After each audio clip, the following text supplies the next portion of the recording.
I've been working in theater around the Bay Area since 2006. I got involved with children's theater around 2009, and I actually met Amy Marie Haven and Jordan Best, who later became my partners in TYR, teaching for another company.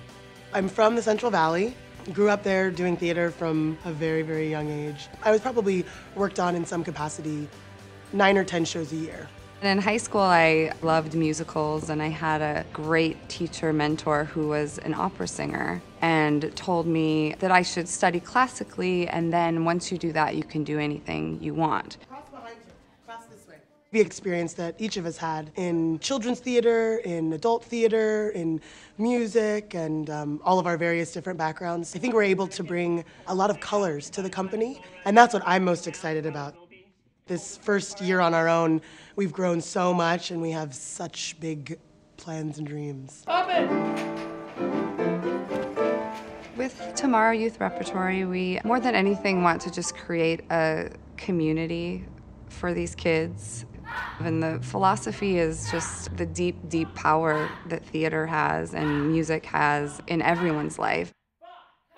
Building a safe environment where kids feel comfortable to take creative risks and social risks and emotional risks, and to be able to fall down and skin their knees as a person and get back up and learn about themselves. And just that they have a safe home away from home to grow and be who they are. And I think that's what theater and music do to so many people, and that's why it's so important that we have it. I eat more! I eat more! The first production TYR ever did was Willy Wonka, which was chosen largely because we actually had no startup money of any sort.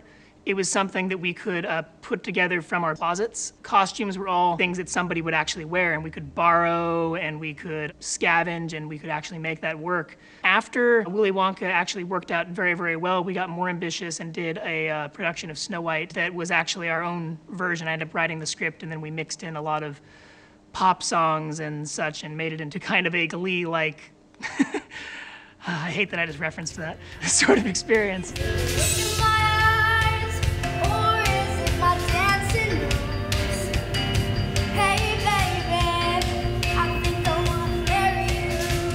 So last summer was our first show completely on our own, and we did Footloose.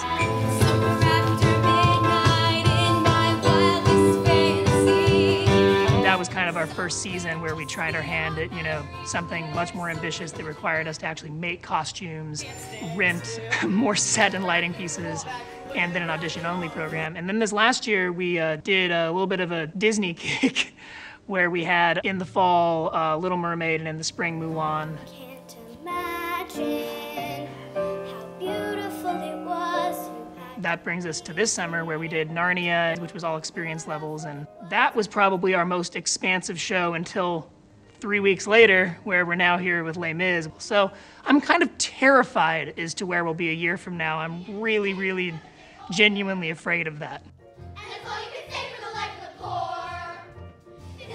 With Les Mis, it's the biggest show we've ever done. It's the biggest cast we've ever done. My number one biggest priority in here is to reach each kid exactly where they're at. Reaching 47 kids, challenging each of them at the developmental stage that they're at, playing to their strengths, challenging their weaknesses. That's very, very hard. Let me see you hear Valjean coming.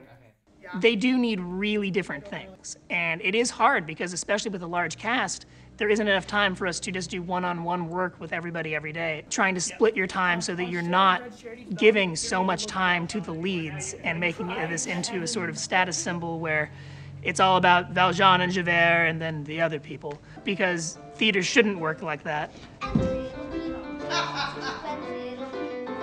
When I feel like I've been good at my job is when I've been able to, in the same production, kids who have just started tell me that they're excited, had a great time, and want to do more, and kids who have been doing this forever tell me that they were able to try something new they hadn't done before. If I'm able to do both of those things, I feel very good.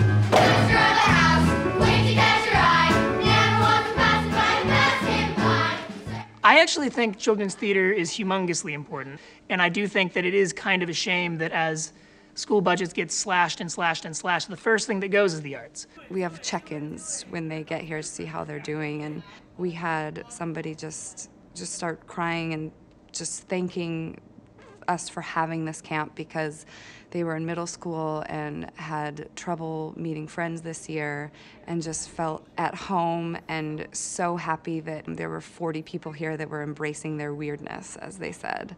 And that just touches my heart for sure. Pretty hair. We definitely dream about where we want to be in 5 and 10 years all the time. I would love for us to have a theater, for one. A lot of our problems that we run into are with rental spaces. We have enough interest in all the different aspects of theater that we could have a space and run. I want to run classes, voice lessons, dance classes, movement. The list there could go on and on. It's still spring. My goal for the next 2 years is really take these young ones and keep bringing them up. You know, we have these middle schoolers, hang on to them through high school, make the shows better and better, and hang on to them all the way till they all leave for college. I want Tomorrow Youth Repertory to be a true conservatory. The dreams are big, but I think growing sustainably is our first priority, because once we have the money and the funding, there is, I think, no limit to what we can do. And I'm really, really excited to make that happen. You will be strong.